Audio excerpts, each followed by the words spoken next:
turaba iyo tuja mu bihumbi 2040 no mu bihumbi 2060. Mw'ihwaniro twatunganije twarabonye ko bishoboka ko mu bihumbi 2040 Burundi kizoba ari igihugu cifise mu buzima bw'abenegihugu, mu bihumbi 2060 naho kizoba kiri mu bihugu biteye imbere. Kizoba n'igihugu giteye imbere birashoboka, ariko kugira bishoboke bisaba guhindura ingendo.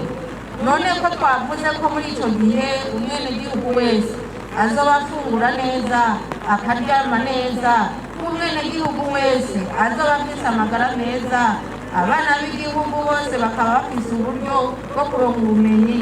None wewe ugeze hehe? Ko twabonye ko igihugu kizoba gifise amabarabara meza, ibisagara vyiza, umuyagankuba ukwiye, amazi meza kuri bose n'ibindi. None twese hamwe turiko dukora iki ngo dufate urugendo tutadidiganya canke ko ntituzimarire? Byose ni ugukora kandi dukora ivyunguka kugira uko bukeye uko bwije tuze turabona intambwe duteye. Turashimiye abo tutanguye ikivi baza baramaze kugira umurindi uboneka mu nzira y'iterambere.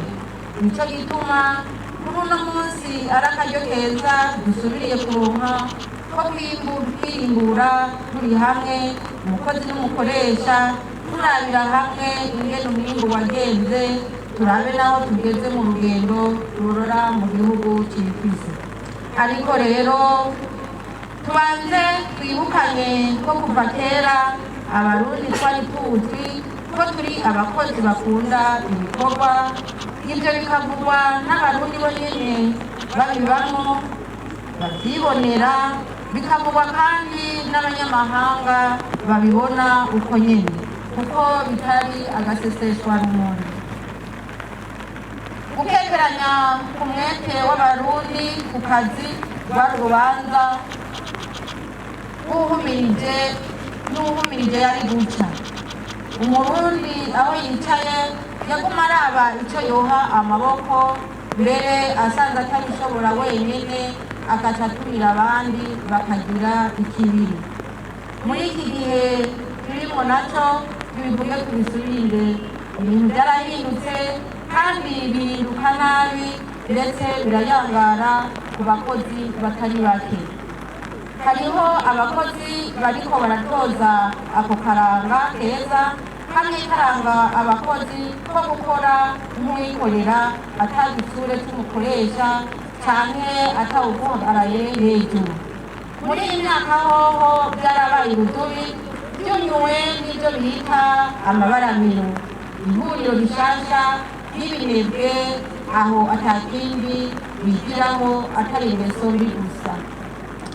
Ku ruhande rw'abakorera igihugu, ngira ngo kubera ko kuva ku ntwaro mvamahanga bakoresha abarundi ku kimoko, abarundi barahakuye barishiramo ko ata kimoko atabikorwa. Uwukorera igihugu yaratevye aribagira ko ari wenyene yikoresha, aca ariyicarira ati databuja ntaraza. Ivyo vyatumye umwimbu uba muke, ikigega kiragaragara. Abari gucuruza nabo baca barahagarika ibikorwa ngo bahembwa make. Bibagiye ko intwaro ya cami yahavuye, ubu ko abenegihugu nawe urimwo ari bo bandi. Iyo rero uhenze ko ukorera igihugu kandi wicaye, uba wihenze wewe nyene, ata mwimbu, igihugu kizokena nawe ukene uko nyene. Mu mwaka uheze twari twigiriye inama ko tugiye ku kivi kugira wa mugambi umuntu wose uronka icyo ufungura, umufuko wose uronka amafaranga ube impamo. Ariko turavye naho hari abakanuye bakaja ku kivi, twarabonye ko mu gihe c'ici hari abahororokewe ntibavomera ka karima bo ku mitumba, ari naco gituma hari inkeyi mwabonye hariho abidoze ngo imfungurwa zarazimvye. twarabonye kandi n'abakozi b'igihugu babaye ibinebwe ntibakurikirana ibijyanye n'imbuto ndetse n'itangwa ry'umwavu. Ibyo byose bica bitugirira ingaruka mbi. Ariko uno munsi nezerejwe n'uko twese twavuye hasi, abize n'abatize twese tujya ku kivi. Hariho abikorera ibyabo mbona batakiryama, umwe wese arondera icyo muteza imbere. Hari n'abakozi b'igihugu bikanguye ubu bakaba bashobora kuzinduka mu mutwenzi cyane bagataha ryarenze bakiri ku bikorwa. Abo turabateye intege, nibo bazokwereka abandi ko guhembwa wakoze ari iteka, kuronka impembo atacyo bakoze naho ari umugayo.